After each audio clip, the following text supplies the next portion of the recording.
Bonjour et bienvenue à toutes et à tous pour cette conférence qui s'intitule « Ameublement et affichage environnemental, comment prendre un temps d'avance ?» On aurait aussi pu l'intituler « Stop au greenwashing ». On nous raconte que les meubles sont fabriqués en France alors qu'ils sont juste assemblés en France. On lit souvent « produits respectueux de l'environnement » mais on ne sait pas comment. Et justement, bonne nouvelle, ça bouge côté mobilier puisqu'il y a la mise en place de l'affichage environnemental sur les meubles qui sera effective dans les prochains mois. Je me présente, je suis Laetitia Nallet, journaliste, et le but de cette conférence, c'est de vous informer et de vous aider à vous préparer. Avec nos invités, nous avons Camille Coustet. Bonjour Camille. Bonjour. Vous êtes cofondatrice d'EcoImpact. Qu'est-ce que c'est ? Alors nous, chez EcoImpact, notre mission, c'est d'aider les marques qui font du mobilier à mesurer l'impact de leurs produits pour les aider soit à mieux le communiquer. On a lancé le Score EcoImpact, qui est une anticipation de l'affichage environnemental, justement. Et sinon, on les accompagne à faire mieux, donc à faire de l'éco-conception. Évidemment, vous allez nous expliquer tout ça. Et sur la photo, vous êtes avec votre associé Grégoire, exactement. Voilà. Qui est pas très loin. Alban Fournier, bonjour. Bonjour à tous. Alors vous êtes chef de projet Ecobalise. C'est quoi ce projet ? Oui, en effet, donc je travaille au sein d'une équipe de 10 personnes au sein de l'administration française. C'est un projet qui est financé par le ministère de la Transition écologique et l'ADEME. Et notre mission, c'est de faciliter et de mettre en place enfin l'affichage environnemental sur différents secteurs, dont l'ameublement. Baptiste Rébier, vous êtes directeur général de Fermob. C'est une marque durable ? Oui, en tout cas, je l'espère. Durable, notamment de par les matériaux qu'on utilise. Fermob, littéralement, ça veut dire mobilier en fer. On est concepteur et fabricant de mobilier. Et donc durable parce que le fer est un matériau, on en reparlera tout à l'heure pour nous dans notre travail avec Camille, mais qui est durable, recyclable et sur lequel on travaille pas mal. Et enfin, Brice Antoine, bonjour. Bonjour. Alors Brice, vous êtes directeur des opérations chez Tipto. Quelle est la particularité de votre marque ? Tipto, c'est un studio de design parisien qui a été créé il y a bientôt 9 ans, qui s'est donné pour mission de créer du mobilier intemporel, beau et durable. Voilà, et partons à la découverte de cette nouvelle affichage environnemental, loi climat et résilience. Alors, on entend parler de cet affichage environnemental depuis 10 ans, mais de quoi s'agit-il et quelles sont les nouveautés qui ont été apportées par cette fameuse loi climat et résilience ? Alban, je pense que c'est à vous que s'adresse cette question. Oui, merci. Vaste sujet, en effet, l'affichage, comme vous l'avez justement dit, ça fait une dizaine d'années qu'on en parle en France. Et enfin, on l'espère, grâce à la loi climat et résilience, il est clairement stipulé que l'affichage environnemental doit être mis en place sur différents secteurs prioritaires. Et donc en fait, le projet Ecobalise a vocation à mettre en place ce dispositif. On a commencé par l'alimentaire et le textile. Le textile, c'est le secteur le plus avancé avec un projet de décret qui est prêt. À cause de l'actualité politique actuelle, nous devons le décaler de quelques semaines. Mais donc le textile va être mis en place, donc un cadre volontaire encadré. Et voilà. Et de manière plus large, le dispositif d'affichage environnemental, si je devais le dire en une phrase, il a pour objectif d'informer le consommateur, le citoyen, lors de ses actes d'achat, sur le coût environnemental de ses produits. Aujourd'hui, on a des euros, mais on n'a aucune idée de l'impact estimé sur l'environnement de n'importe quel produit. Et donc c'est l'objectif numéro 1 de ce dispositif. Alors, c'est déjà mis en place sur le textile. Quel retour d'expérience vous avez sur ce domaine ? Oui, en effet, sur le textile, nous avons travaillé ces 2 dernières années avec toute la filière. Il y a beaucoup de travaux qui ont été faits. Alors, un premier retour, c'est la nécessaire harmonisation, en effet, des référentiels. C'est-à-dire qu'aujourd'hui, comme sur l'ameublement, il y a différentes initiatives qui sont à saluer, qui permettent d'accompagner l'industrie sur la traçabilité, sur l'éco-conception. Mais sur le textile, ce qu'on avait il y a 2 ans, vous étiez une marque de t-shirt, typiquement, vous alliez voir 3 bureaux d'études différents pour un t-shirt assez simple. Vous aviez 3 résultats différents. Et donc, il y a un vrai besoin pour la filière de pouvoir harmoniser les méthodes de calcul, les scénarios par défaut qui sont utilisés. Et donc là, c'est une illustration justement sur l'impact carbone de 4 produits très simples. Ici, vous avez différentes méthodes qui ont mesuré l'impact de ces différents produits. Et on voit qu'il y a des écarts significatifs, alors que ça devrait pas être le cas. Là, au secours pour le consommateur, quoi. On ne sait pas du tout où on en est. Ouais, exactement. Donc c'est le but. Il y a un deuxième enjeu qui est hyper important et pour la filière de l'ameublement, ça va être les travaux de ces prochains mois. C'est de pouvoir travailler tous ensemble sur justement les scénarios par défaut qui sont utilisés, sur les bases de données aussi qui sont utilisées. Ici, typiquement, vous avez l'impact de 1 kg de laine. Donc c'est le coût environnemental. Alors c'est une nouvelle unité, c'est un nombre de points. Et vous pouvez voir que vous avez un facteur 10 en fonction des bases de données. Et donc typiquement, c'est en fonction des taux d'allocation. Est-ce qu'un mouton, il est là pour faire du lait, pour faire de la viande, pour faire de la laine? Et en fonction des taux d'allocation que vous utilisez, vous pouvez avoir l'impact de votre pull en coton, de votre pull en laine, qui est radicalement différent. Et donc là, il y a un vrai besoin de s'harmoniser au sein d'une filière avec les citoyens, les associations, les marques, les fabricants et les bureaux d'études, mais pour qu'on parle tous le même langage et qu'on puisse avancer dans le bon sens. Exactement. Parlons le même langage. Et donc, comment ça va se passer, cet affichage environnemental? Et l'affichage environnemental, comment ça va se passer? Mais c'est la même chose que nous avons fait sur le textile. Donc il y a une vraie dynamique qui est enclenchée. Donc on a une commande politique qui est dans la loi. Il y a un comité de pilotage qui se réunit plusieurs fois par an pour décider des grandes orientations, mais surtout au niveau du secrétariat technique en bas de la slide et d'éco-balises. Ce que nous avons fait sur le textile et que nous souhaitons faire sur l'ameublement, c'est vraiment de pouvoir travailler directement avec les bureaux d'études, donc typiquement comme Eco-Impact, avec les industriels et avec les marques surtout, mais plus justement pour construire cette méthode parce que c'est complexe. Et on verra tout à l'heure d'ailleurs l'avis des marques là-dessus, parce que c'est pas une mince affaire que de s'adapter à cet éco-impact ou éco-score qui va arriver. Alors, je le disais en intro, stop au greenwashing. Camille Coustet, c'est vrai qu'on n'avait plus confiance dans les étiquettes qui racontaient un peu tout et n'importe quoi. Bah oui, moi j'aime bien cette statistique. 3/4 des Français ne croient plus du tout aux promesses écologiques qu'on puisse leur faire. En fait, je pense qu'on est tous dans la même situation. On nous raconte beaucoup de choses, beaucoup de scandales éclatent.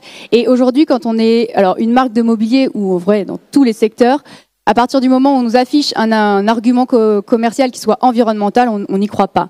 Donc aujourd'hui, les consommateurs, ils ont besoin d'être rassurés par des choses bien plus tangibles, bien plus scientifiques, bien plus vérifiées. Et les marques, du coup, doivent aussi s'organiser pour pouvoir répondre à ces questions qui sont bien plus techniques. Et voilà, le niveau monte maintenant en exigence. Et vous avez vu que Camille se tourne vers Baptiste Rébier de Fermob. Alors oui, justement, comment une marque s'adapte à ce futur affichage environnemental? Alors, on s'y adapte maintenant, et puis ensuite, on va voir comment ça évolue. Mais par rapport à ce que Camille vient de dire, nous, la première chose qu'on a fait, c'est créer notre propre affichage et créer nos propres indicateurs. Ce que vous disiez aussi, les indicateurs doivent être harmonisés. C'est pas le cas pour le moment. Donc, il n'y a pas encore un référentiel très très fort. Et je n'avais pas cette stat, mais de 3/4 des Français qui n'y croient plus. Je les comprends tout à fait. Donc nous, qu'est-ce qu'on a fait? On a fait nos propres indicateurs et des indicateurs très concrets. Donc évidemment, c'est des acronymes, IRSI, IREP. Les gens ne savent pas ce que ça veut dire. En fait, c'est très simple. Indice de recyclabilité et indice de réparabilité. Et là, c'est très concret. Voilà, quand on dit aux gens, vous achetez ce produit, il est recyclable par exemple à 98% et il est réparable à 99%, etc. Donc ça a été ça, se mettre déjà sur des choses beaucoup plus concrètes, beaucoup plus compréhensibles pour les gens. Et puis après, on a travaillé ensemble avec Camille pour justement avoir un référentiel beaucoup plus documenté et beaucoup plus concret et qui soit une base de travail. Et ce qu'on a fait pour définir ce référentiel, on l'a fait sur l'ensemble de nos gammes. Chez Fermob, on est assez connu pour ce produit ou pour la chaise Luxembourg. On aurait pu se dire, on se contente de le faire sur notre top 10, nos best-sellers. Nous, assez naturellement, on s'est dit, on le fait sur l'ensemble des gammes et ensuite on travaille à progresser sur l'ensemble des gammes et pas seulement les 2-3 best-sellers. Facile à dire, mais on se demande quand même s'il n'y a pas un énorme investissement à mettre en route. Je dirais que déjà l'investissement, je me suis pas trop posé la question. On n'a pas le choix en fait. Nous, dans notre démarche, c'est assez naturel. C'est aussi des organisations d'entreprises. Je pense que Brice pourra en parler. Chez nous, on a un responsable QSE qui est hyper engagé. Pour lui, c'est important de faire les choses comme il faut, de bien documenter, etc. Donc, ça nous paraissait assez naturel de le faire de cette manière. Alors, Brice Antoine, vous êtes directeur des opérations chez Tipto, qui a été créé il y a 9 ans. En prenant déjà en compte le côté environnemental à l'époque. Ouais, en effet, Mathieu avait ça à cœur. Déjà, il l'a créé il y a 9 ans. Il y a 9 ans, ces problématiques, elles étaient déjà quand même relativement connues. Mathieu, de par son parcours personnel, avait déjà un engagement qui était fort. Et donc, il a tenu à ce que chaque développement produit et que la marque se crée aussi autour de ses valeurs. Donc, on a pris ça en compte dès le début. faut savoir qu'un développement de produit, en tout cas chez Tipto, et je pense que c'est un ordre de grandeur qui doit être assez commun à toutes les marques, ça prend 18 à 24 mois. Donc faire une priorité de ces enjeux-là dès la conception du produit, c'est quelque chose qui fait gagner beaucoup de temps et qui évite de faire fausse route. Alors Camille, je rappelle qu'avec Eco Impact, vous accompagnez les marques à se préparer à ce nouvel affichage. Expliquez-nous un peu quel est le but de cet EcoScore. Ouais, c'est ça. À terme, c'est l'EcoScore du mobilier. Alors, qu'on comprenne bien. Eco Impact, c'est vous, c'est votre société. Ouais. Pour repréciser, donc nous, on est la société Eco Impact. On a lancé pour l'instant le score Eco Impact, qui porte le même nom. Donc ABCDE, c'est une proposition qu'on fait en anticipation vraiment de l'affichage environnemental. On le disait, ça fait longtemps qu'on l'attend, et donc nous, on l'a fait parce qu'on l'attendait aussi depuis longtemps. Donc on a beaucoup travaillé d'un point de vue méthodologique pour proposer ce score ABCDE. Et ça s'appellera EcoScore après? Ouais, alors c'est pas encore tranché, mais en effet, on parle d'éco-score, de coût environnemental, mais... Ok. Ouais, EcoScore, c'est un peu le nom générique d'un affichage environnemental. Donc voilà, nous, c'est juste l'anticipation de ce score. Voilà. D'accord. Alors, c'est quoi l'idée? C'est de calculer vraiment toutes les étapes du produit, c'est ça? Oui, alors on s'est vraiment inspiré aussi de la vision de la loi. L'objectif de cet affichage environnemental, donc, c'est de donner l'impact du produit et surtout de pouvoir les comparer entre eux. Est-ce que si j'achète cette chaise-là ou cette chaise-là, quel est le coût environnemental qui est derrière? Et donc, l'objectif, et c'est vraiment ça, c'est l'analyse du cycle de vie du produit. Là, on touche un point important. L'idée, c'est d'aller faire l'étude de toute la vie du produit. Donc, on part de la matière première, on va regarder sa fabrication, toutes les étapes de transport, l'utilisation, combien de temps le produit va durer, et on va même calculer l'impact de qu'est-ce que devient le produit en fin de vie. Comment est-ce qu'il est recyclé, comment est-ce qu'il n'est pas recyclé, justement. Et donc, toutes ces étapes-là rentrent dans l'impact du produit. Donc, ça veut dire que vous allez voir vous menez un peu l'enquête, vous allez voir comment les marques travaillent et vous reprenez tout. Exactement. La conception du produit. On est obligé de découper le produit vraiment dans toutes ces étapes, donc c'est vraiment le sujet au départ avec les marques, c'est d'aller retravailler sur l'histoire de comment a été créé le produit. Donc c'est la traçabilité qu'on récupère avec elles. Alors est-ce que avec cet affichage allemand, on aura l'assurance que la fabrication est respectueuse? Ah voilà, le cycle de vie. Oui, pardon. Est-ce qu'on aura l'assurance que la fabrication est respectueuse de l'environnement? Vaste question, et ça dépend surtout des industriels et des chaînes de valeur des marques. Mais ce qui est sûr avec l'affichage environnemental, comme tu le disais justement, nous prenons en compte tout le cycle de vie, et donc nous cherchons à modéliser, à bâtir des modèles, des scénarios qui prennent en compte justement les impacts matière, transformation, assemblage des composants, la phase d'utilisation aussi, la notion de durabilité sur le secteur de l'ameublement est très, très, très importante. Il y a une notion de durabilité physique, il y a aussi un enjeu de durabilité non physique, émotionnelle, tout ce qui touche aux incitations à l'achat. On commence à parler de fast furniture, sur le textile, on a la fast fashion. Donc on a introduit des propositions méthodologiques qui ont été d'ailleurs saluées au niveau européen pour prendre en compte la dimension holistique des achats. Et donc ça va être la même chose sur l'ameublement, et ça va être, je pense, des beaux enjeux à traiter avec la filière. Et autre enjeu, comment on s'y prend pour mettre en place un tel affichage environnemental? Ça doit être quand même très, très complexe. Oui, en effet, l'affichage et la méthodologie derrière est très complexe, ce qui explique pourquoi aujourd'hui, dans le monde entier, en fait, vous n'avez pas encore d'affichage harmonisé. L'Europe travaille aussi dessus depuis une dizaine d'années, la France aussi, donc on n'y est toujours pas arrivé. Mais en France, on risque d'y arriver ces prochaines semaines, et il y a notamment une différence majeure qui nous permet d'atteindre l'objectif, c'est l'outil de calcul Ecobalise, qui est en fait un outil qui est open source déjà, et qui a été bâti avec les filières, vraiment, avec les acteurs. Et donc aujourd'hui, pour l'ameublement, en ce moment même, nous sommes en train de travailler justement sur une V1, il y aura une V2, une V3, une V4 avant la mise en place de la loi. Et cette V1, V2, V3, tout le monde ici pourra aller la tester dans les prochains jours, pourra faire des retours critiques dessus, pourra nous dire il manque ça, ça, ça. Et donc nous, derrière, on a une équipe qui travaille sur les données, sur la méthode, pour justement que ça soit accessible. Ouais, le but, c'est de faire simple à partir de quelque chose de terriblement complexe, c'est ça ? Ouais, je dirais que c'est vraiment ça le sujet. C'est donc vous avez compris, il y a de la méthode, il y a beaucoup de choses à respecter, à intégrer, pour rien oublier, pour pas biaiser le résultat à la fin.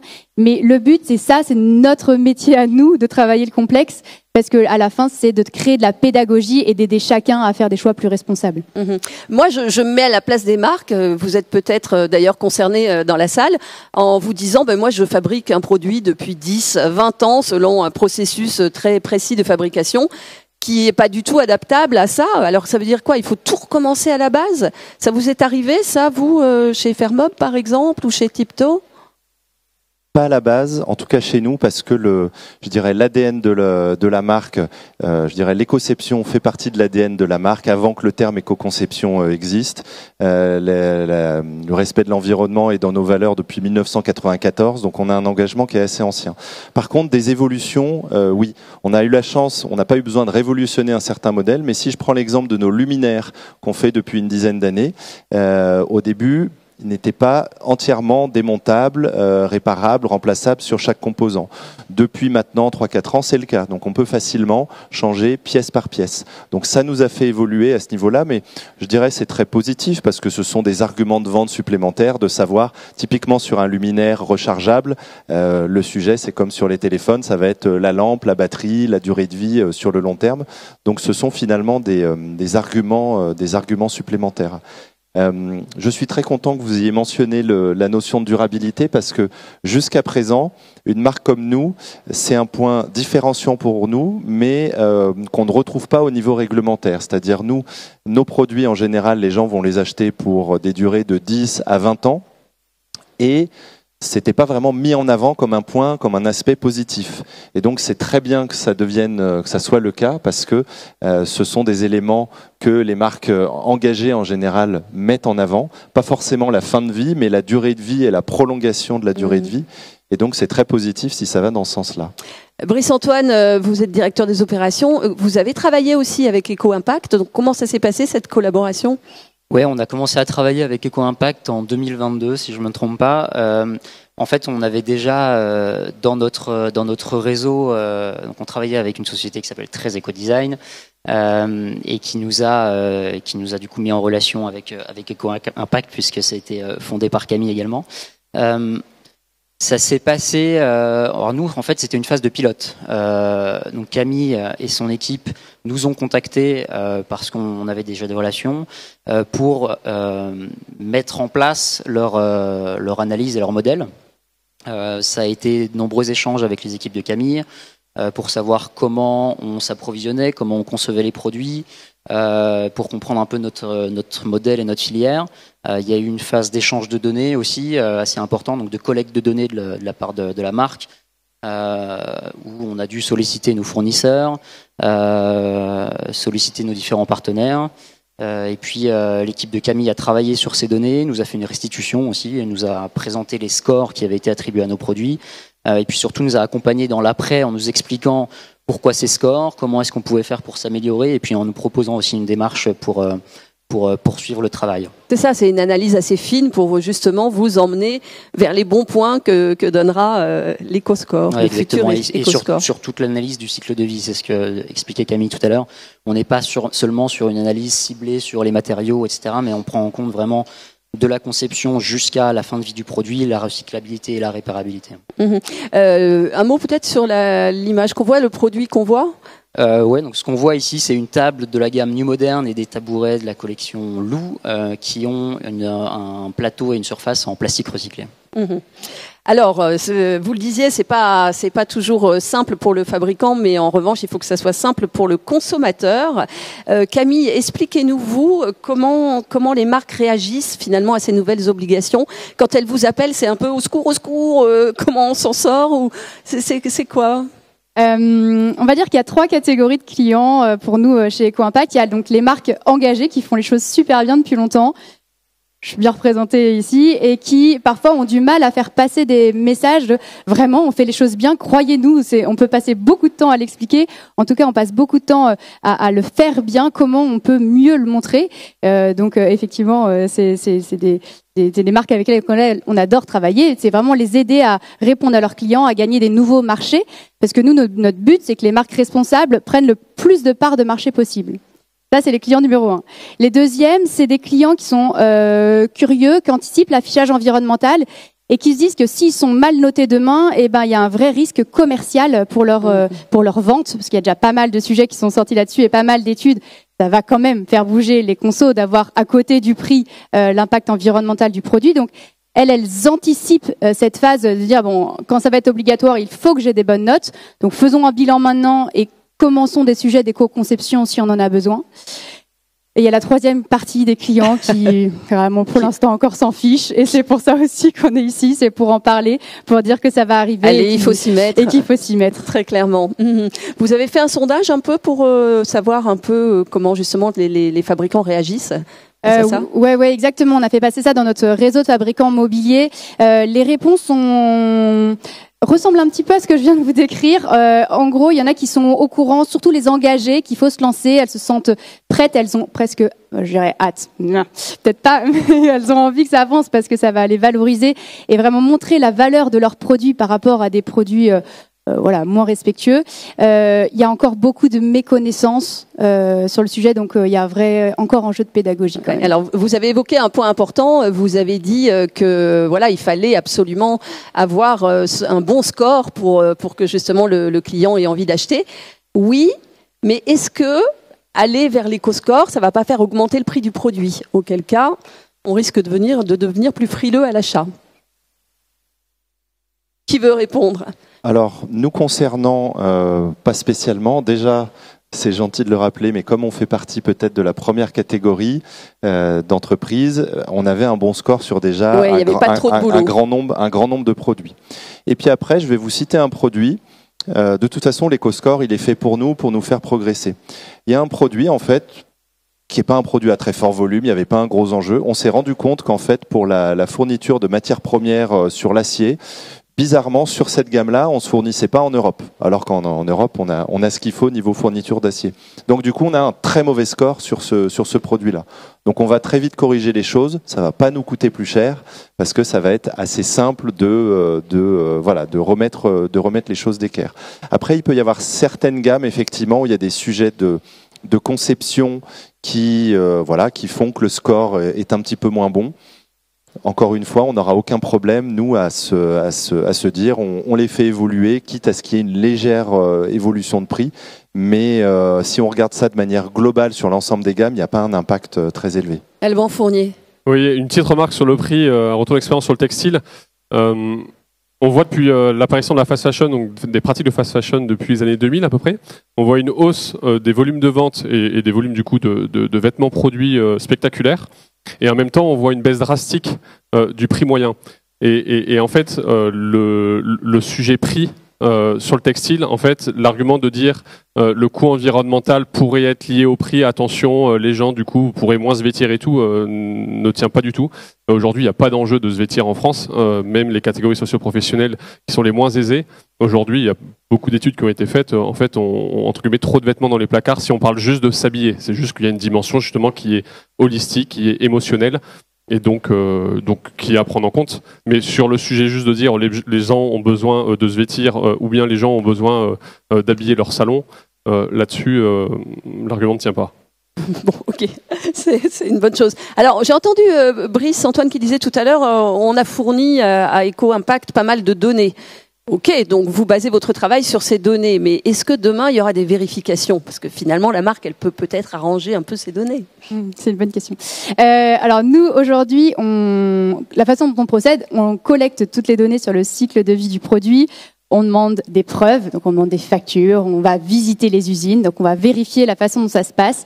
Demain, oui, il est quand même prévu d'avoir des contrôles. Je suis pas encore, peut-être que c'est toi, Alban, qui pourra mieux répondre. Je crois que c'est DGCCRF qui va s'occuper de ça.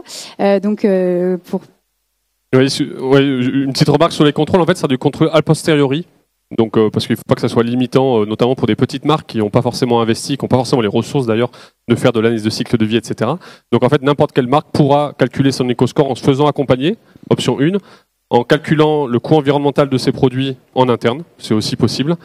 Et en interne, souvent, elle passe par Ecobalise qui propose un niveau 1 de calcul. Donc Ecobalise n'a pas vocation à accompagner les marques sur la communication, sur des informations détaillées. Ça, c'est pas le rôle de l'État, c'est le rôle des experts.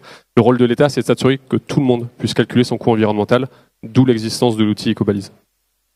Comment ça se passe pour obtenir ce label EcoScore? Alors si par exemple on ne passe pas par Eco-Impact, que la marque veut avancer toute seule, dites-nous un peu comment ça se passe. Il y a des points très précis sur lesquels il faut répondre.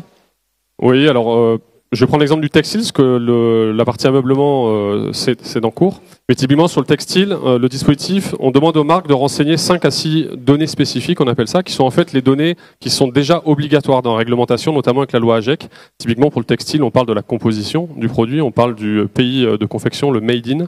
Et on peut aussi, mais c'est optionnel, rajouter des données sur la dimension holistique pour la durabilité, enfin pour les critères de durabilité.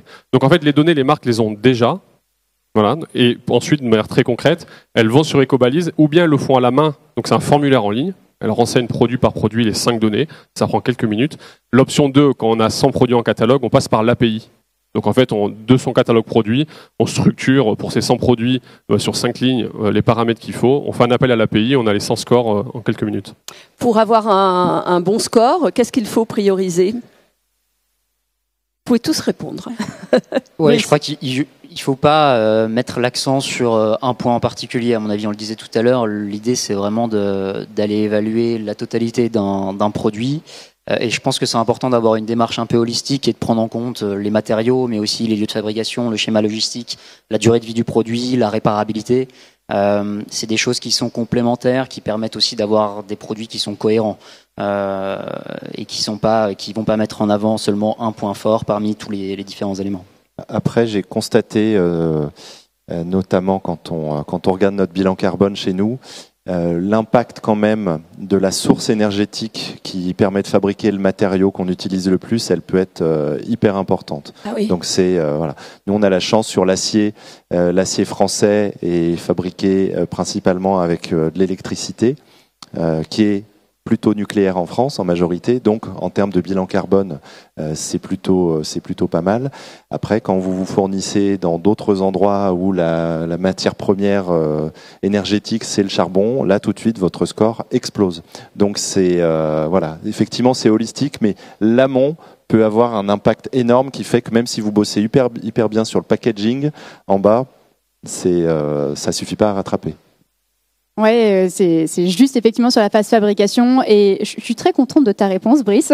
Ça veut dire que ça y est, c'est clairement bien intégré. Et moi, je rajoute toujours le sujet de la durabilité. En fait, c'est très illustré ce que je vais dire, mais entre un produit qui va durer 5 ans ou 10 ans, eh ben, l'impact est doublé. En fait, on prend l'impact des matières, de la fabrication, des transports et on le divise par la durée de vie. Donc, la durée de vie, c'est vraiment le sujet sur lequel il faut aussi vraiment se pencher. Comment est-ce qu'on peut réparer ces produits, comment on peut les faire durer plus longtemps. C'est un des critères qu'il faut bien avoir en tête. Si je peux compléter, je l'ai dit tout à l'heure à quel point je trouvais ça important. Vous pouvez avoir des produits hyper bien éco-conçus, tout est nickel du début à la fin, mais comme tu dis, ils vont durer soit en termes de solidité, soit parce que les gens ont envie de changer, ils vont durer que quelques années. Et cet aspect est très important. Vous travaillez aussi avec un fleuron, c'est Line Roset. Son canapé le plus connu chez Line Roset, les gens le gardent 20 ans, 30 ans, 40 ans. À la conception, il y a de la mousse, il y a un peu de chimie, etc. Mais quand vous gardez un produit 40 ans, voilà, moi je préfère des modèles comme ça plutôt qu'un petit objet très bien conçu mais dont les gens vont vite se lasser. Et vous prenez ça en compte aussi ? Ouais, vraiment, c'est vraiment la base de calcul de l'analyse de cycle de vie, c'est vraiment ce par quoi on divise l'impact de la production. Est-ce que vous avez eu des marques qui ont été extrêmement surprises par leurs mauvaises notes, par exemple, ou de découvrir que ce point-là de fabrication était pas bon du tout ? Ça arrive. En fait, on réalise que dans la collecte de données, c'est là où sont les surprises. Parfois, on connaît ces fabricants, parfois on travaille avec un fabricant et après on sait pas vraiment toujours ce qui se passe derrière. Donc oui, la partie collecte de données, traçabilité, c'est là où on a d'abord des premières surprises. Et c'est surtout dans le message, c'est par là qu'il faut commencer quand on est fabricant de mobilier, aller collecter d'abord vos premières données. Et après, je trouve que l'exercice, c'est ce qu'on fait. On passe beaucoup de temps en restitution à expliquer les résultats et pourquoi est-ce qu'ils ont cette valeur-là. Il y a toujours de la montée en compétences et il y a du bon sens, mais il n'y a pas que ça. Alors finalement, cet affichage environnemental, est-ce que c'est quelque chose de positif, un atout pour les marques ou au contraire vécu comme une contrainte supplémentaire que certains peuvent juger peut-être inapplicable ? Ouais. Qui veut? Moi, forcément, je les pousse à se lancer. Pareil, j'ai repris 2 chiffres que j'aime bien. On dit toujours l'affichage environnemental. En plus, on est les Français, on le fait en premier. Pourquoi nous? Encore une loi. Il y a quand même des avantages économiques à se lancer dans l'éco-conception et à faire des produits plus responsables. Déjà, anticiper des mauvais scores et se lancer dans l'amélioration maintenant, c'est éviter des pertes de vente plus tard, hein, parce qu'il y a quand même des études qui sortent sur des produits mal notés se vendent moins bien. Il y avait une étude qui avait été faite même par l'ADEME, c'était sur un barème A, B, C, D, E. Les produits D et E, en sortie de magasin, il y a la moitié des clients qui ont arrêté de les regarder. Donc ça, moi j'aime bien dire, si demain vos best-sellers sont notés D et E, ou peu importe l'affichage, vous perdez 50% de vos ventes de suite. Donc, on peut demander dans la salle, hein, qui est attentif à l'affichage, avant d'acheter un produit. Voilà, la majorité, effectivement. Vous me faites plaisir, merci. Non, c'est important. Donc, il y a un risque financier pour les marques et après, il y a aussi des opportunités créées de manière plus responsable. Ça ne veut pas forcément dire plus cher. C'est un peu l'image qu'on a, mais ça peut aussi vouloir mieux optimiser la matière, mieux optimiser la fabrication. Et donc, vraiment, on constate qu'il y a des augmentations de marge possibles et il y a des augmentations aussi de la valeur perçue, donc qui peuvent aussi augmenter les ventes. C'est un message qui est important à faire passer. Alban, vous vouliez répondre aussi sur ce point. On vous dit quoi à vous? On vous dit à tout ou au contraire catastrophe? Oui, ça dépend des acteurs, mais globalement, en tout cas pour les quelques industriels qui restent sur le textile européen, c'est salué, tout simplement pour reprendre l'argument que vous preniez sur les mix énergétiques, notamment le mix électrique. Et en fait, en Europe, alors pas forcément en Allemagne, mais en tout cas en France, on a un mix électrique qui est plutôt décarboné. Donc, toute chose égale par ailleurs, si on fait la teinture en France, qui est très gourmande en énergie, mais en fait, ça se voit directement dans le coût environnemental. Et en fait, c'est pareil sur d'autres dimensions. Donc typiquement pour les industriels, je me risque pas à dire que la grande majorité qui produisent en France attendent avec impatience l'affichage. Par contre, ce qui est sûr, c'est que des gros groupes qui aujourd'hui ont le marché, notamment sur le textile, et qui ont des pratiques de fast fashion, c'est sûr qu'eux, ils ont un peu peur que le marché évolue. Mais donc là, on parle juste en tant que consommateur ou fabricant. Après, on a tous une casquette de citoyen, et je pense qu'en tant que citoyen, juste de se dire dans nos achats du quotidien, avoir juste un échelon de valeur qui n'est pas parfait, parce que modéliser les impacts de l'homme sur la nature, c'est quasiment impossible. Donc c'est un outil, et il faut le considérer comme un outil, mais je pense qu'en tant que citoyen, tout le monde est pour avoir cette information. Alors c'est un outil, mais c'est aussi de la pédagogie, Camille. Ouais, vraiment, l'objectif, donc l'objectif final, quand même, c'est qu'à côté de chaque produit, au moment du choix de l'achat, ça soit vraiment visible, donc à côté du prix. Donc l'objectif, c'est que chacun puisse avoir l'information. J'ai quelqu'un dans mon équipe qui me disait on n'est pas tous Élise Lucet. Bah oui, on n'est pas tous ingé en éco-conception et donc c'est normal et c'est pas notre job à tous en tant que citoyens de se renseignez-vous, posez des questions, ça nous aidera à aller plus vite, mais on n'est pas tous capables de le faire. Donc voilà, pour que chacun puisse faire des choix plus éclairés, on est là pour ça. Et la pédagogie, est-ce que les marques vont s'en charger aussi? Vous y pensez, vous, à informer le consommateur? Oui, alors nous, l'affichage qui est assez technique de base, de partout, tout le travail technique qu'il y a à faire en amont.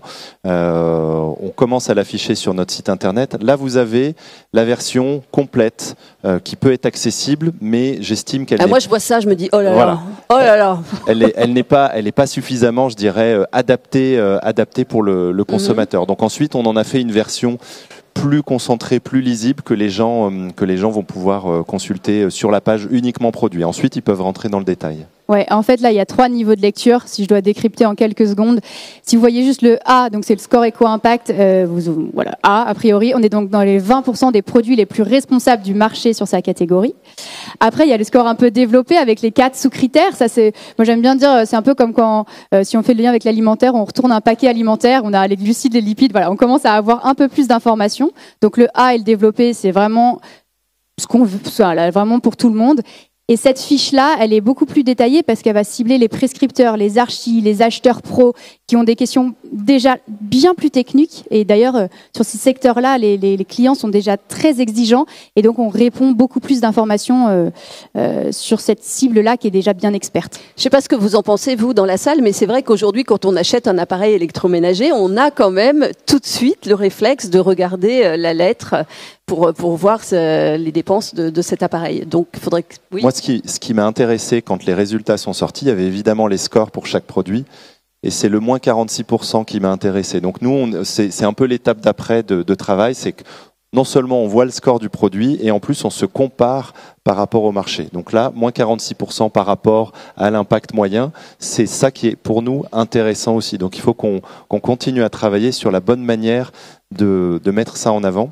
Et tu disais effectivement sur le marché professionnel, les gens sont très impliqués, le marché est très mature, ne serait-ce que parce que ils ont des cases à remplir, de recyclabilité, etc. Sur le marché grand public, il faut quand même qu'on se dise qu'on est encore des apôtres aujourd'hui et qu'on prêche la bonne parole, mais qu'on n'y est pas encore pour le moment. Les gens manquent un petit peu de confiance, donc ça va prendre du temps. Mais je pense que c'est aussi pour ça qu'on témoigne. Dans la salle, il doit y avoir des marques, il doit y avoir des prescripteurs.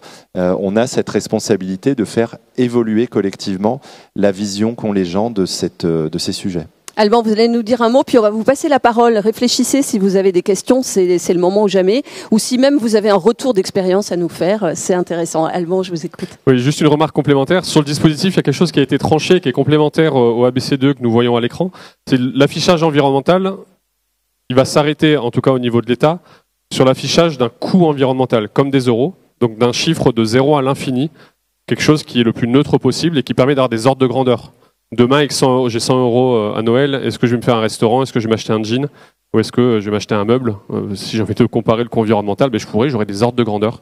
Donc le dispositif, ce qu'il faut avoir en tête, c'est que l'unité, ça sera un score en points de 0 à l'infini, et des acteurs comme EcoImpact peuvent donner des informations complémentaires, comme ce ABCDE, qui est plutôt un chiffrage, une information qui est comparative par rapport à des niveaux de performance équivalents. Alors, est-ce qu'il y a des questions dans la salle? On peut venir à vous avec un micro. N'hésitez pas. Allez, on en a une déjà, monsieur, là-bas. Bonjour, monsieur. Bonjour. Moi, j'avais une question par rapport au textile, où on a un marché qui est très orienté B2C. Sur le mobilier, on a un marché qui est aussi en grosse partie drivé par du B2B. Vous avez mentionné les notions de durabilité notamment.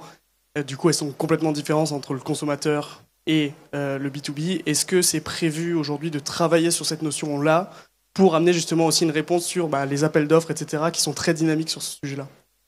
Ouais, merci pour la question. Ouais, la durabilité, ça va être des gros travaux, c'est clair. Et en effet, les marchés, les dynamiques sont différentes. Et oui, il est prévu dans les prochains mois, et les premiers contacts ont été faits notamment via les syndicats, via le FCBA et l'ameublement français, justement de pouvoir reprendre les travaux historiques, parce que les travaux qui ont déjà été faits quand même, notamment dans le cadre des référentiels ADEME, donc de repartir de ces travaux et de venir les enrichir sur la partie non physique, parce qu'il y a quand même beaucoup de choses à faire. Et donc ça va être mené en effet ces prochains mois. Et puis il y a un sujet connexe qui est, on parle plus d'affichage, etc.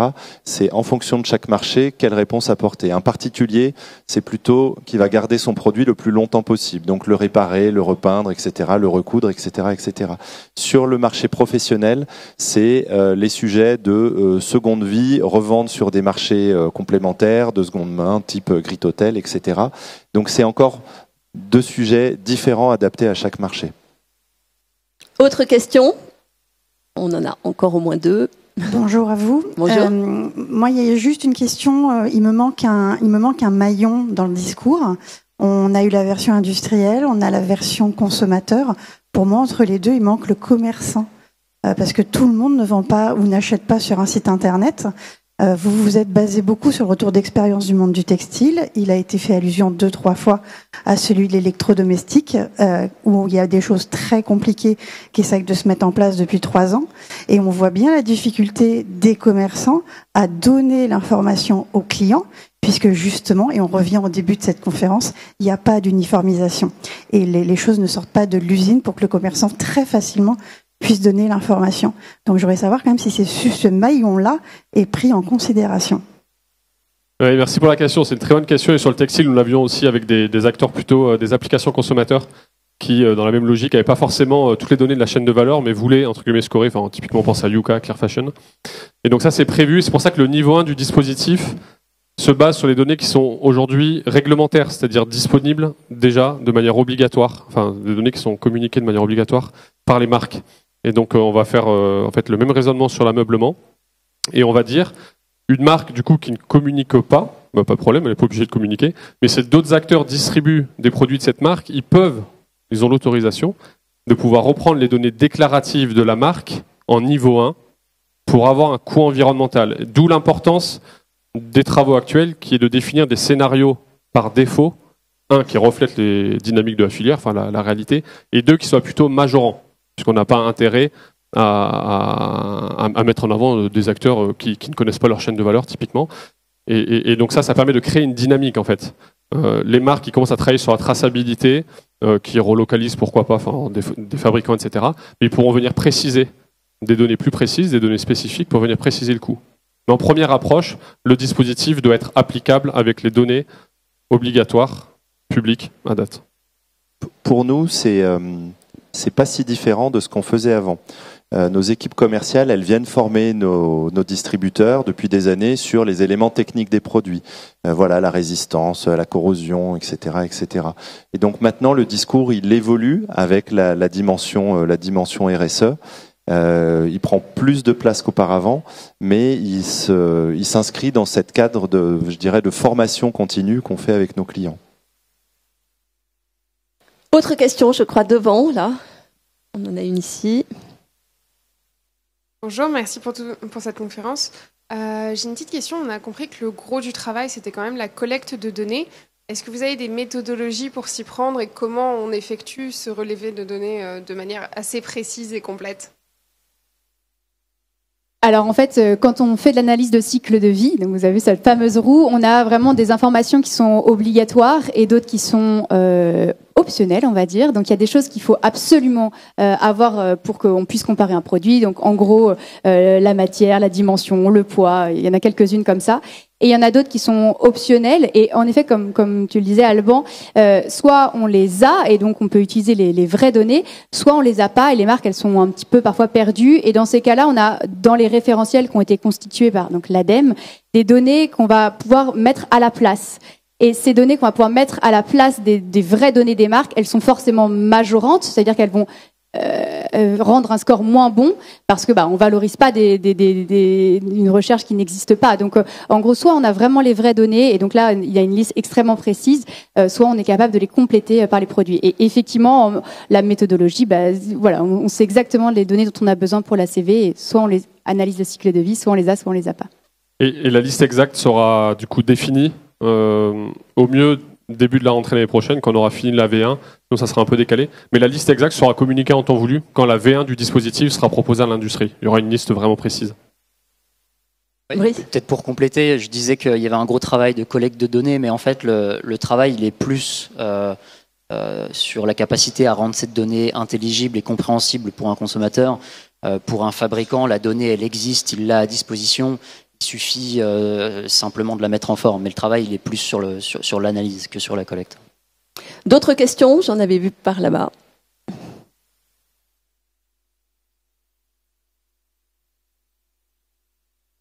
Bonjour. Bonjour. Alors je m'excuse, j'ai raté les 5 premières minutes. J'espère qu'il n'y a pas des éléments que vous avez donnés juste au début. Moi, ma question, elle était plus pour la suite et la projection. On est au salon Maison et Objets. Et, moi, le vécu que j'avais, je viens du milieu de l'innovation avant d'être devenue archi d'intérieur. Et je connaissais le label Long Time qui a le focus que de l'électroménager. Donc c'est quand même voisin de l'ameublement. Je me demandais si vous, dans votre vision stratégique et dans l'idée de... J'imagine que vos labels ont vocation à devenir référents et reconnus nationalement de manière... reconnu légalement, je veux dire, dans la même démarche que Long Time. Est-ce que vous avez déjà initié, ou est-ce que c'est dans les ambitions, ou, enfin, comment vous vous positionnez par rapport à d'autres acteurs comme Etikis qui a le label Long Time, est-ce qu'à un moment donné vous essaierez de vous uniformiser, ou est-ce qu'aujourd'hui c'est pas un sujet? Voilà. Pour Camille, aussi d'un souci de clarté du consommateur, même si c'est les marques qui portent cette information-là. Ouais. Oui, bien sûr, j'ai juste de la vision réglementaire. La vision réglementaire au niveau européen et français, c'est justement d'harmoniser tous ces systèmes de labels, puisque tout le monde est perdu, pour faire simple. Et l'affichage environnemental, ça rejoint une dynamique européenne qui est le cadre PEF, alors qui n'est pas encore finalisé, c'est toujours des projets de version, puisqu'il faut intégrer des dimensions, typiquement les microfibres qui ne sont pas intégrées, etc.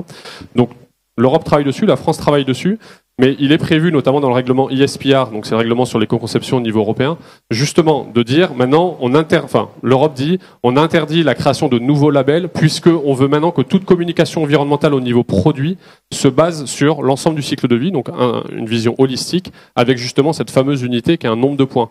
Donc c'est quelque chose qui est vraiment nouveau, et donc il y a ce grand dispositif au niveau européen et français, grosso modo l'affichage environnemental, qui dit, voilà, si vous voulez parler de l'impact environnemental d'un produit, mais vous devez prendre en compte toutes ces dimensions. L'unité de base, c'est un nombre de points. Voilà. Donc en fait, ça permet d'harmoniser et de répondre à votre question. Et ensuite, il est prévu d'avoir des déclinaisons, des informations additionnelles comme celles que nous voyons, mais ça vient en plus de ce score qui est vraiment une nouveauté sur le marché. Demain, à côté des étiquettes des euros, il y aura un nombre de points. Et ça s'est encore jamais vu. Et c'est regardé de près dans le monde entier d'ailleurs, parce que l'Europe et la France, en effet, sur ces sujets, sont en avance. Merci Alban, et c'est avec cette question que nous allons conclure cette conférence. Je vous précise que EcoImpact a produit un livre blanc. Voilà, qui peut peut-être vous aider. Merci à tous les quatre pour vos témoignages. On sent qu'il y a encore du pain sur la planche, mais on va y arriver, c'est sûr, on est sur la bonne route. Merci à vous quatre d'avoir participé. Merci à vous d'avoir assisté à cette conférence. Au revoir.